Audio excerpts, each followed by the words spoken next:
재작년이죠. 재작년 이항 시기에 제가 신전을 상당히 많이 왔다 갔다 했어요. 그때 왔다 갔다 했던 이유가 뭐냐면은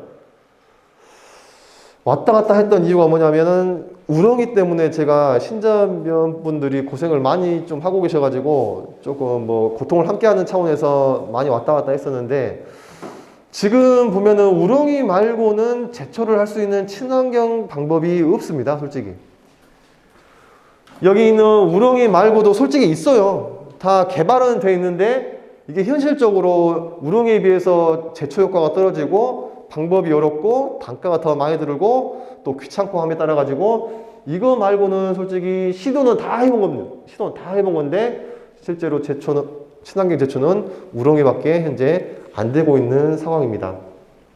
근데 재작년에 겨울철 날씨가 너무 따뜻해 가지고 우리 신전 지역, 그냥 도암 지역을 중심으로 해가지고 왕우렁이 개체수가 너무 많이 늘어났었죠.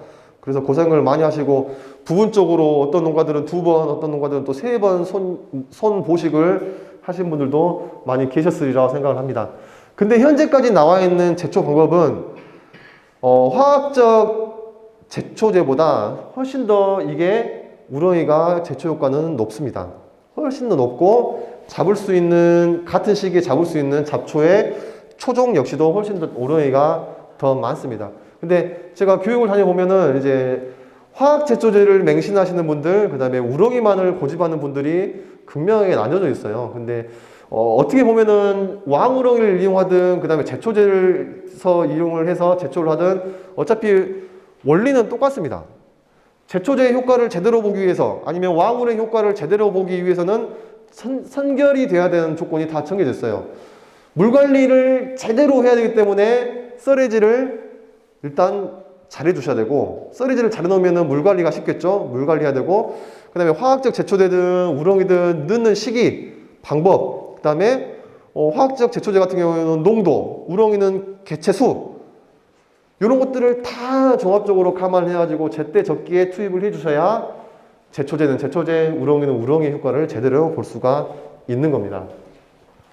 뭐 우렁이 농법은 뭐 방법이 어려운 것도 아니고, 그리고 뭐 비싼 것도 아니고, 노동력이 많이 들어간 것도 아니기 때문에 여기까지 설명을 해드리고, 제초제의 종류 같은 경우에도 대부분 이런 것들은 다 초기 중기까지는 친환경을 안 하시더라도 초기 중기 제초제를 안 하시고 넘어가시는 분들은 거의 없으리라고 생각을 합니다. 뭐 중기 제초제를 안 하고 나중에 후기에 경협체를 목적으로 하시는 분들도 계시지만은 초기 제초제만큼은 무조건 하고 계시고, 지금은 농약이 상당히 많이 제초 분야에서는 발달이 돼 있어서 논에 나와 있는 피 아니면 내가 심어진 모에 모 몇 개만 가져가도 그 시기에 뿌릴 수 있는 제초제를 농약방에서 다 처방을 해줘요. 이해 가능한 이유는 뭐냐면 제초제가 뿌릴 수 있는 시기에 따라 가지고 초기, 초중기, 중기, 후기로 정확히 나눠져 있기 때문에 이 제초제를 이용해서 여러분들이 포장해 있는 풀들을 제초하는 것은 크게 어렵지 않습니다. 다만 여러분들이 이 피가 커가는 단계에 따라 가지고 이 피의 나이를 제가 여쭤보면은 다 말씀을 잘 못 하세요. 이게 피가 엽령이 몇 개짜리냐, 뭐 엽수가 몇 개냐 이러고 물어보면 잘 모르십니다. 근데 분명히 2단계까지 듣는 제초제가 있는데 2단계에서 이것들을 잡고자 뿌리잖아요. 그러면 기가 막히게 안 듣습니다. 안 들어요. 중기 제초제가 예를 들면은 여기까지 잡은다. 초중기는 여기까지 잡은다. 근데 초중기 제초제가 좀 남아서 이것들을 잡아보려고 한번 뿌려본다. 그러면 시간하고 노동력만 낭비하는 꼴밖에 안 됩니다. 물론 들 수는 있겠죠. 근데 분명히 피에 따라 가지고 뿌릴 수 있는 제초제는 시기에 따라 가지고 극명하게 나눠져 있어요. 피의 엽이 몇 개냐, 몇 개냐, 몇 개냐, 몇 개냐에 따라 가지고 잡을 수 있는 제초제들이 나와 있지만, 문제는 여러분들이 대부분의 농가들이 초기에 또는 중기에 제초를 실패하는 이유가 뭐냐면 이 시기를 놓쳐버리는 겁니다. 시기를 조금 놓치는 경향이 있어요. 조금씩 놓치시더라고요. 차라리 조금 오버를 하더라도 일찍 쳐버리긴 나는데 이 시기를 조금 놓쳐가지고 결국은 이 후기에 더운 날에 경협 처리를 할 수밖에 없는 단계까지 여러분들이 조금 끌고 오는 부분이 없지 않아 있습니다. 제가 말씀드렸죠? 요거는 제초제를 하든 우렁이를 하든 이 단계는 똑같습니다. 똑같아요. 물 관리를 잘못하면 우렁이도 마찬가지로 물이 없는 데는 제초를 못할 것이고, 제초제를 사용하더라도 등이 난 곳은 제초제빨이 들을 수가 없는 부분이죠. 자, 이제 요즘은 이제 이런 걸 이제 모르신 분들이 없는데, 예전에 한 몇 년 됐나요? 좀, 요게 한 10년 됐나요? 10년 전에는 이 정도 큰 거 썼나요? 우렁이? 10년 전에는 이 정도 쓰다가 최근에 한 7, 8년, 9년, 10년 정도부터는 조금 어린 우렁이를 쓰고 있습니다. 훨씬 더, 이제 모르는 사람들이 봤을 때는 이게 더 효과가 좋겠지 하는데, 이 어린 치패를 이용해서 제초를 하는 게 훨씬 더 제초 효과가 높습니다. 값도 싸고, 뿌리기도 편하고, 그 다음에 제초 효과도 높고.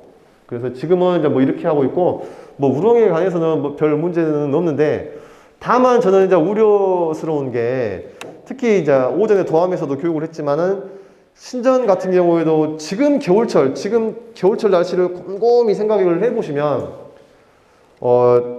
작년 겨울에 비해서 그렇게 춥지가 않아요.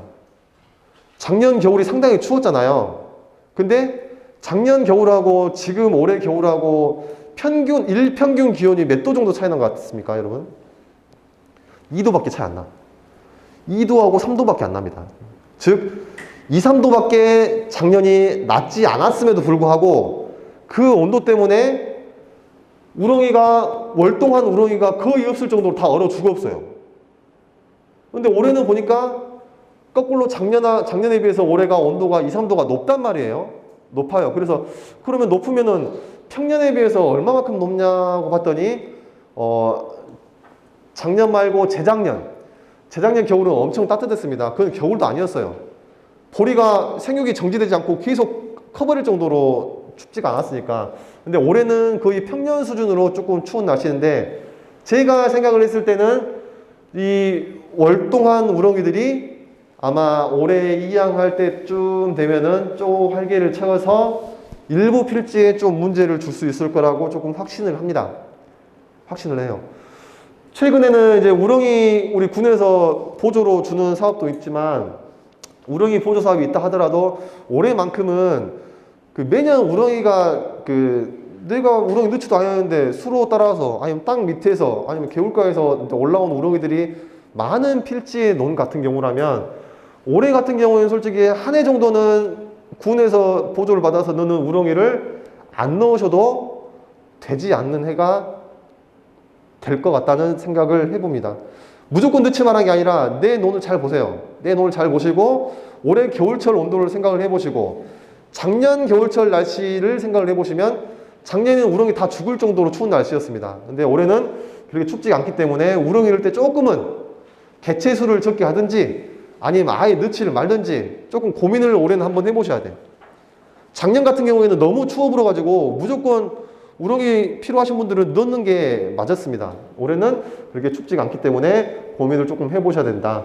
뭐 우렁이를 이용해가지고 제초가 뭐 안 되는 뭐 논들은 거의 없고, 저는 이제 요러한 풀들을 저는 우렁이가 처음에는 요러한 풀들을 다 먹을 수가 있을까 생각을 했는데, 지금 이 사진들은 이 잡초들이 어느 정도 생육이 완료가 된 상태에 있는 모습들을 지금 사진으로 나타낸 거고, 대부분의 이런 풀들이 올라오기 시작할 때, 수면에서 토양 표면에서 올라오기 시작할 때 우렁이들은 대부분의 풀들을 다 잡아먹을 수 있어요. 저는 근데 우렁이한테 제일 감사해야 될 부분 중 하나가 여기 왼쪽에 아래에 있는 요 사촉과의 잡초인 올방개입니다. 올방개. 요거 논에서 보셨어요? 솔깃대라고 하면 아시죠? 네, 솔깃대. 이게 다른 것들은 솔직히 다른 것들은 우렁이로 죽이든 제초제로 죽이든 다 쉬워요. 쉬워. 다 잡혀. 근데 이거는 번식 방법이 두 가지예요. 감자처럼 뿌리로도 번식을 하고, 우리 일반 꽃들처럼 꽃을 피워가지고 종자 번식도 하고, 종자 번식하는 방법이 두 가지이기 때문에 지금 이러한 종자 물 넣고 물로 타리치면 이거 많이 붕붕 떠다니죠. 이걸 한번 가위로 잘라보시면, 칼로 잘라보시면 이 안에 또 씨들이 엄청나게 들어있습니다. 종자들이. 진짜 뭐 참외 씨도 아니고 뭣도 아니고 엄청나게 종자들이 이 안에도 많이 들어있다. 그리고 이게 땅속에 들어가지고 장복 기간이 5년이 넘어버려요. 5년. 뭐 로타리 쳐가지고 물에 떠다닌 것들 뭐 걷어가지고 아니면 뭐 수로로 내버려가지고 뭐 올해는 올방개가 개체수가 적겠지 하는 생각은 글물이고, 이거는 한번 나타나기 시작하면 당해 연도에 여러분들이 100% 없앨 생각은 하시면 안 돼. 올해 조금 줄이고 내일 조금 줄이고 계속 연도에 따라 줄여져 갈 생각을 해야지, 한 번은 절대 줄이지 않는데, 우렁이가 제일 좋은 점은 요 풀을 제대로 잡는다는 거예요. 요 풀. 이 풀 다 큰 상태에서 보면 뭐 사람이 씹을 수도 없을 정도로 진짜 질기고 뽑히지도 않는 잡초 중에 하나입니다. 그래서 이거 올방개가 우렁이한테는 제대로 잡히는 풀 중에 하나다. 다만 이제 못 잡는 풀들이 있어요. 우렁이. 이런 것들은, 이런 풀들은 우렁이가 어떻게 생태학적으로 잡을 수가 없는 풀들이 좀 몇 군데 있습니다. 근데 다행히 이런 풀들이 우리 논토양에 그렇게 우점을 하고는 있지 않습니다. 아주 다행입니다. 뭐 개구리밥도 작년에 신전에서 제가 몇 번 전화를 받았었는데, 작년에 이렇게 조금 개구리밥이 덮여본 논필지 많이 보셨어요? 요거의 원인은 결국은 이제 뭐 인산질이 과다하니 아니면 뭐 부영양화니 이런 말도 있지만은 결국은 논에 비료기가 많아서 이런 성분들이 많이 생깁니다. 그 해에 이 시기에 이제 뭐 기상 영향도, 특히 온도 영향이 많이 있는데, 논에 조금 비료기가 많은 토양들은 이렇게 단기간에 이렇게 개구리밥이 다 덮어버릴 수가 있는데, 이것을 뭐 잡을 수 있는 방법은 농약이 있습니다. 농약 뿌리면 뭐 바람 부는 날 한쪽으로 딱 밀릴 때, 바람 부는 날 한쪽으로 딱 밀릴 때 밀린 부분에다가 그냥 농약 그냥 헛쳐버리면 잡긴 하는데, 작년 같은 경우 보니까 벼가 어느 정도 자리 잡고 커불기도 전에 개구리밥이 깔려버린 좀 필지들이 몇 군데 있었습니다. 근데 그런 필지들은 어쩔 수가 없어요. 벼가 아직은 크지가 않아서 농약을 치기엔 조금 애매한 시기라서 지켜볼 수밖에 없고 조금 버티셔야 되거든. 벼가 최소한 지금 이 정도 이상은 커야 농약을 쳐도 모에는 영향이 없고 개구리밥들은 제대로 제초를 할 수가 있습니다.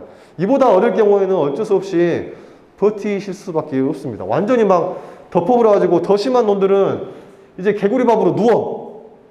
막 모들이 막 누워가지고 이제 벼 잎에 개구리밥들이 달라붙어가지고 광합성을 못할 정도로 그렇게 큰 피해를 주는 개구리밥 피해 필지도 있었는데, 요걸 좀 참고를 하셔가지고 제초제 뿌릴 시기를 조금 가늠을 해 보시라라는 말씀 드립니다. 요거는 신전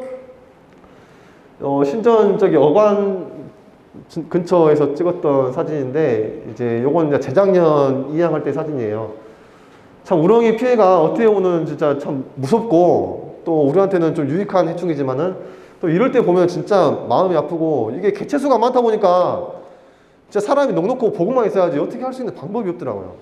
그래서 제가 아까 말씀하신 것처럼 여러분들이 좀 개체수 조절을 하기 위해서 입식할 때도 조금 신경을 쓰시고, 우렁이 농법을 실천을 하셨으면 여러분들의 의무 중에 하나가 뭐냐면, 잘 모르고 계시는데 정부에서 무상으로 얼마 되지 않은 돈이지만은 우렁이 보조금 받았잖아요.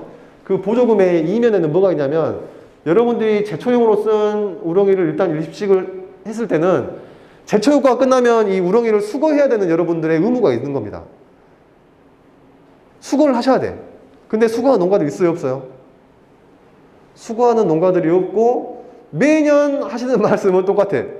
옆 농가에서 나는 친환경도 안 하는데 옆 농가가 친환경 한다고 우렁이 관리도 안 해가지고 그 이듬해 내 논으로 싹 쓸려서 들어와 본데 어쨌네 하면서 이런 말씀을 하시는데, 마을별로 들녘별로 우렁이 피해가 심하다면 좀 관리를 그렇게 인위적으로라도 사람 노동력을 써서라도 인위적으로 개체수를 집어내시던지, 아니 잡아내시던지 통발로, 아니면 중간 물때기 할 때 물이 깊은 데 있잖아요. 우렁이 싹 그쪽으로 몰립니다. 중간 물때기 할 때. 그러면 거기서 갈퀴로 다 긁어내시던지 해가지고 내 논의 개체수를, 우렁이 개체수를 조금 줄여주시라라는 말씀을 드립니다.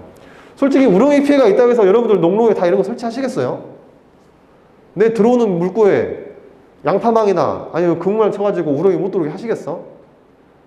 아니면 수로에서 넘어오지 말도록 고추대 다 해가지고 이게 우렁이가 싫어하는 이 구리로 된 테이프 다 붙여가지고 이렇게 하시겠냐고요.